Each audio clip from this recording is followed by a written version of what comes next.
नमस्कार विद्यार्थी मित्रों। आज हम अपना पाठ जो है छोटी गलती बड़ा नुकसान इस पाठ में दो कहानी दी गई है। अगर छोटी सी गलती अगर हम करते हैं तो हमें बहुत बड़ा नुकसान हो सकता है। इसके बारे में हमें इस पाठ में सिखाया गया है। तो सबसे पहले हम अपनी पहली कहानी देखेंगे। तो उसका शीर्षक है परीक्षा। कहानी में इस तरह कुछ है। एक बार स्कूल में चित्रकला की प्रतियोगिता यानी कि स्पर्धा हुई। सभी बच्चे सुंदर सुंदर चित्र बना रहे थे। प्रतियोगी स्पर्धा होती है तो स्वाभाविक है कि सब बच्चे चित्र बनाएंगे। कोई हाथी का तो कोई घोड़े का। मोहन ने बड़ी मेहनत से एक खरगोश का चित्र बनाया। वह घर आया तो बहुत खुश था क्योंकि उसने बहुत अच्छा चित्र बनाया था। उसने माँ और पिताजी को बताया, आज मेरा चित्र बहुत सुंदर बना है। मेरा चित्र प्रतियोगिता में प्रथम आएगा, क्योंकि उसने बड़ी मेहनत से बनाया था और उसे पता था कि उसका चित्र बहुत सुंदर है। अगले दिन प्रतियोगिता का परिणाम आया। शिक्षक जी ने प्रथम आने वाले बालक का नाम पुकारा यानी कि उसका नाम बोला। मोहन को झटका लगा, यानी कि मोहन को धक्का लगा, क्योंकि वह उसका नाम नहीं था। जो शिक्षक ने नाम बोला था वो नाम मोहन का नहीं था।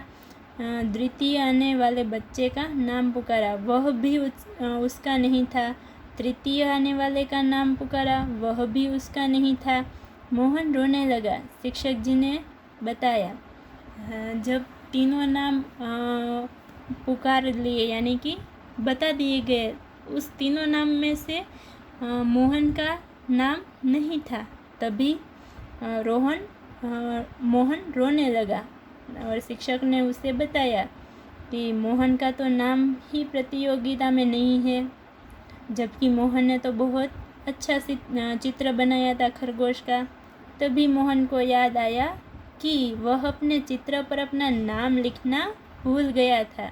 छोटी सी गलती से मोहन को सारी मेहनत पर पानी फिर गया। इसी तरह हम एक छोटी सी गलती भी करें तो उसका परिणाम बहुत भारी नुकसान हो सकता है हमें। यह जो है पानी फिर गया, पानी फिर जाना, ये मुहावरा है, यानी कि उसकी सारी मेहनत जो है वो निष्फल हुई। फिर दूसरी कहानी है पृथ्वीराज चौहान की।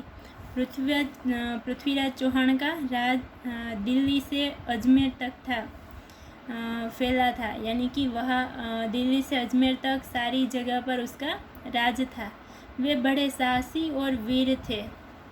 भारत में उसे समय छोटे छोटे राज्य थे। जब पृथ्वीराज चौहान राज्य करते थे उस समय भारत में छोटे छोटे राज्य थे। उनके राजा आपस में लड़ते रहते थे। कन्नौज के राजा जयचंद की तो पृथ्वीराज से बड़ी अनबन थी, यानी कि वो दोनों को एक दूसरे के साथ नहीं बनती थी। ऐसे समय में गौर देश के बादशाह मोहम्मद गोरी ने मौका देखा, यानी कि उसने देखा कि ये दो राजा है उसके एक दूसरे के आपस में बनती नहीं है। मौका देखकर उसने बड़ी सेना लेकर भारत पर हमला कर दिया। दिल्ली के पास तरावड़ी के मैदान में युद्ध हुआ। युद्ध में मोहम्मद गोरी हार गया।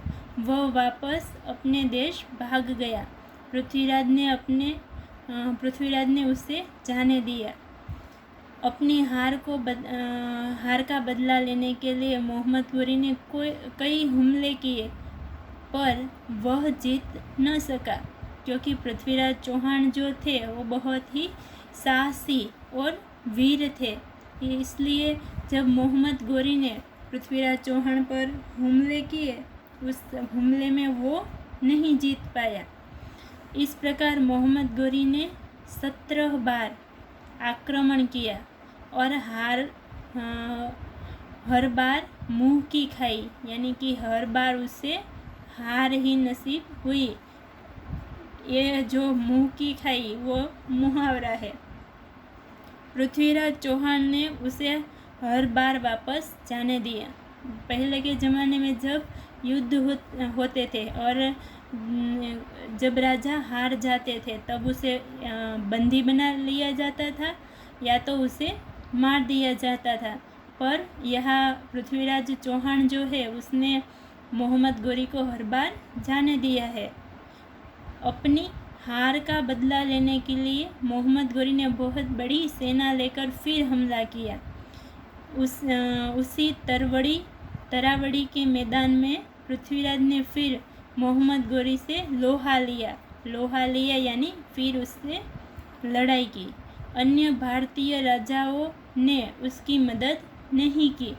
हर बार उसकी मदद पर बहुत सारे राजा ने हाथ आगे किए थे, पर इस बार भारत के राजाओं ने पृथ्वीराज चौहान की मदद नहीं की।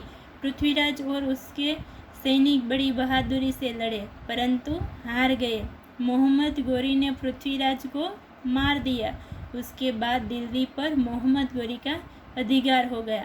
यहाँ पर पृथ्वीराज चौहान है, उसने कौन सी गलती की?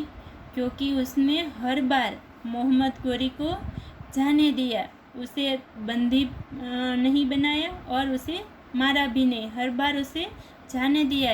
इस वजह से जब इस बार मोहम्मद गोरी ने आक्रमण किया तब पृथ्वीराज चौहान हार गए और उसे मार दिया गया। आपस की फूट से भारत में विदेशी तुर्कों और अफगान सुल्तानों का राज स्थापित हो गया। इस वजह से इन सारे विदेशियों ने हमारे देश पर अपना स्थान स्थापित कर लिया। अगर हम ऐसी छोटी छोटी गलतियों पर ध्यान नहीं देंगे तो वो गलती एक दिन बड़ी हो सकती है। इसीलिए हमें अपनी छोटी छोटी गलतियों को भी नज़रअंदाज नहीं करना चाहिए। इस पाठ से हमें यही सीख मिलती है। अस्तु।